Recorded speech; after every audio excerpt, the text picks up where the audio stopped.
Wow, who would have thought we'd be here? Seniors. When did this happen? I mean, it feels like just yesterday we heard the first speech from the class of 2013. Now we're here. I'm giving the first speech from our class, the class of 2016. Since I started here at St. Thomas Academy, I've made incredible memories and had experiences that have shaped me as a person and as a leader. But now, as seniors, it's our job to lead the Corps of Cadets and to be examples to the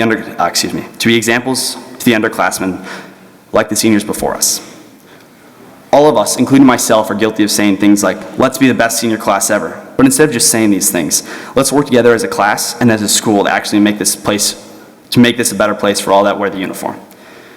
I have two ideas on how we can make this school a more welcoming place.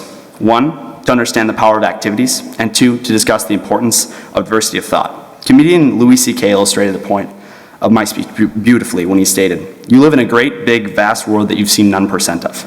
I just want to help all of you to see a slightly different place, a different part of this school, and what I personally believe. The first idea that I think can make this school a better place is respecting the power of activities.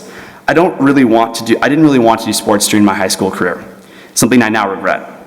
But this means I had a lot of opportunities to do other activities.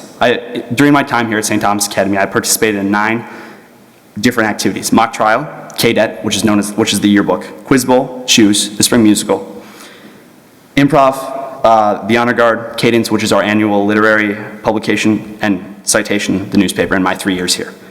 Because of these 9 activities, I've had a lot of cool experiences, like getting to wear a funny mustache, write articles for the school newspaper, and of course, have fun with my friends. I love what makes me different, and you should love what makes you different too.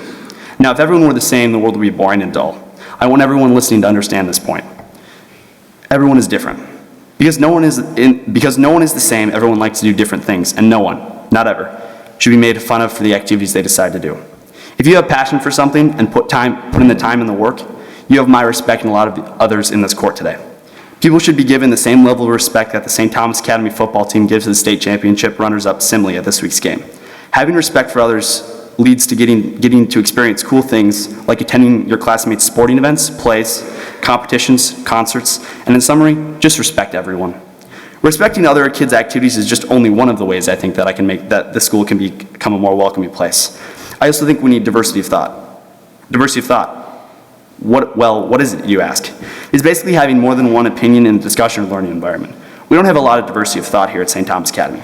For example, I did an informal poll and I asked the first 10 cadets I saw, do you identify yourself as a Republican, Democrat, or Independent?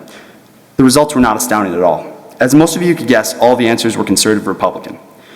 The politics don't matter, but what does matter is the fact here that so many students identify with similar beliefs and ideals. I'm not saying you need to change your beliefs, but listening and respecting others' opinions is not only is an important trait in today's society. As Taylor Swift once said, we don't need to share the same opinions as others, but we do need to be respectful. Diversity of thought is important so that as leaders, we don't just do the same thing over and over again as our predecessors have done. If that is what happened in the world, we never would have had this great place we call home. I say, let's come up with new ideas and push ourselves to achieve those ideas. Finally, this is a great year of change, not just for us, but for this school, this place we call home. In this school of excellence, do the right thing for yourself, or do this thing for yourself because you want to make this school a better place for all that attend, whether they are like you or not. All I'm trying to say is that we need to work together to respect all that walk these halls, no matter their creed. I ask each and every one of you today to think what this speech means to you. I urge you to look deep inside yourself and truly push yourself this year, in academics and activities, and of course, respecting all. I would like to thank everyone for helping me make this place my home these last 3 years. And to my senior classmates, I can't wait to walk into the cathedral each and every one of you. Let's make our senior year the best it can be by respecting each other and having a fantastic time. Carpe diem.